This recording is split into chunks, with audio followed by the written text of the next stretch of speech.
Semangat pagi mitra-mitra dimanapun Anda berada. Kali ini tema yang akan saya bawakan adalah tentang tips awal menanam kelapa sawit. Jadi bagaimana, apa dan yang harus diperhatikan.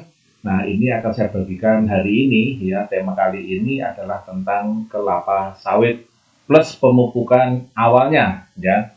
Agar supaya apa? Agar supaya kelapa sawit tetap sehat, tumbuh dan berkembang sesuai dengan potensinya. Nah, teman-teman semua, mitra-mitra semua, ya, apa yang harus dilakukan yang dari awal? Pertama adalah pastikan asal bibitnya. Ya, yang nomor satu adalah pastikan asal bibit. Bapak Ibu membeli bibit kelapa sawit. Ya, ada beberapa produsen benih yang terbaik dan dipercaya di Indonesia. Ada seperti PPSM, ya, Lonsum, Damimas Sejahtera, ya, kemudian Sofin, Tania Selatan, ya, itu, dan ada beberapa yang lainnya. Jadi kita pastikan bibit yang kita mau tanam adalah bibit yang benar-benar dari benih yang dipercaya, ya.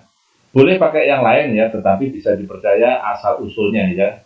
Jadi jangan sampai kita salah memilih bibit, karena bibit itu mulai dari yang pertama, dan bibit ini harganya juga tidak main-main ataupun harganya juga luar biasa mahal ya teman-teman semua, mitra-mitra semua. Jadi pilihlah asal bibit yang benar-benar dari produsen benih yang dipercaya.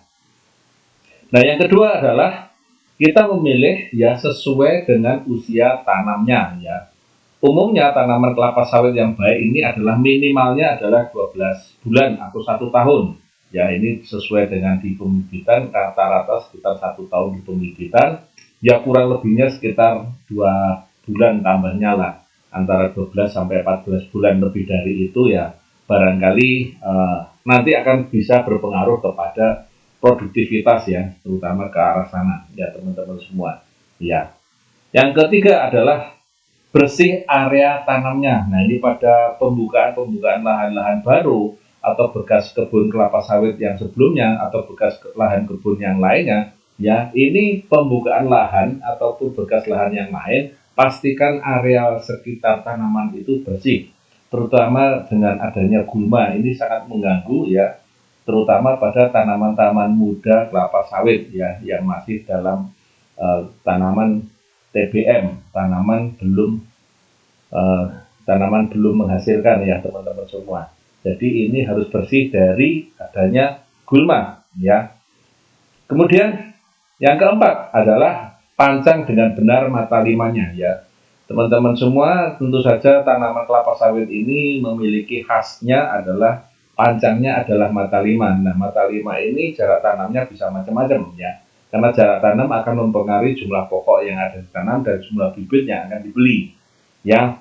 Jadi mata lima ini jaraknya ada sekitar 8 kali 8, 8 kali 9, 8 kali 9,5, 8,5 kali 9 dan sebagainya. Yang rata-rata antara total per hektarnya sekitar 149 ya, 150 ya, sekitar itu.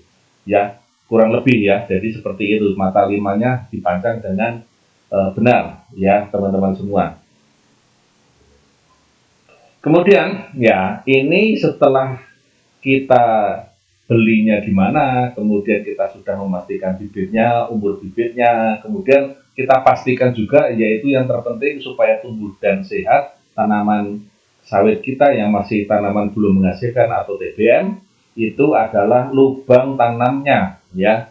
Memiliki lubang tanam dengan polanya rata-rata adalah lubang dalamnya adalah minimal 50, panjangnya 40, lebarnya 40. Lebih besar nggak apa-apa. Dalamnya 50, panjangnya 50, dan lebarnya 50. Ya, ini bisa kita buatkan semacam kayak plot itu untuk membuat supaya lubangnya itu jangan makin lama makin kecil, tetapi kita membuat dalam kondisi supaya kondisi 50 kali 50. Kita membuat semacam kayak desain awalnya supaya nanti ukuran segitu. Ya. Kemudian setelah kita buat lubangnya, kemudian kita berikan pupuk dasarnya.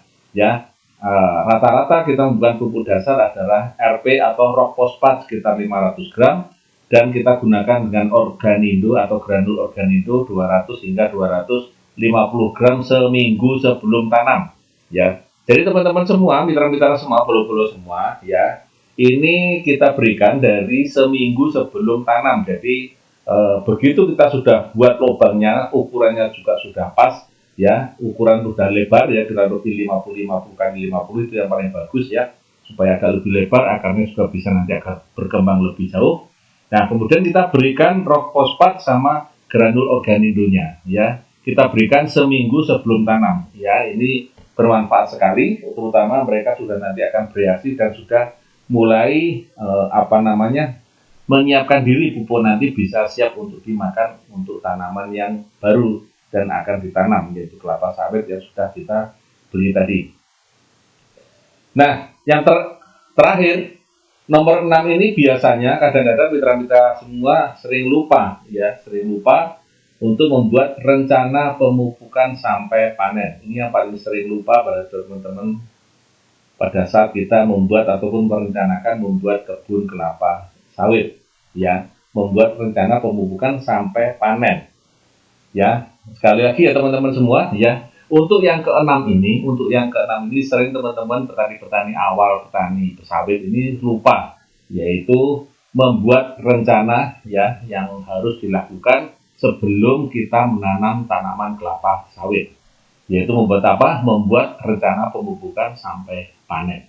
Nah, list dan kegiatan ini bisa kita buat pemupukan untuk setiap 4 bulan sekali ya teman-teman semua.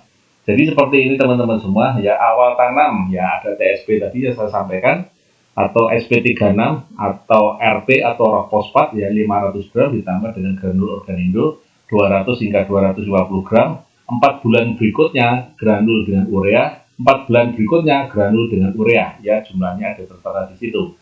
Karena sudah 4 bulan berarti ini kita 1 tahun. Namun bila itu adalah dolomit, maka namun bila itu daerahnya adalah gambut, ya teman-teman semua, maka jangan lupa berikan dolomit, ya, 500 gram, ya, sekitar tanaman di situ, ya. Kemudian tahun yang kedua, 4 bulan yang pertama granul organindo ditambah dengan urea ditambah dengan SP36, ya, dosisnya adalah seperti itu. Itu nanti sampai umur 24 atau 2 tahun. Ya, umur 4 bulannya berikutnya sampai berikutnya, nah, Supernasa, Power Nutrisi, urea dan KCL dan seterusnya sampai 36 bulan dan seterusnya. Ini adalah sudah TBM1, TBM2 dan TBM3. Maka nanti tanaman menghasilkan di tahun yang pertama, maka kita cukup nanti menggunakan granul organindo dan Supernasa dan pupuk urea ataupun pupuk makro yang lainnya, ya. Nah, begitu ya teman-teman semua tips awal, ya. Jangan sampai lupa yang di nomor 6. Mudah-mudahan ini bisa memberikan manfaat, memberikan inspirasi buat teman-teman yang bagi petani awal tanaman kelapa sawit, ya. Ini bisa memberikan inspirasi juga buat teman-teman yang barangkali untuk penanaman tanaman TBM, ya. Mudah-mudahan ini bisa bermanfaat. Terima kasih telah melihat video ini dan tetap semangat pagi. Lain kali kita akan ketemu di lain waktu dan di lain tema.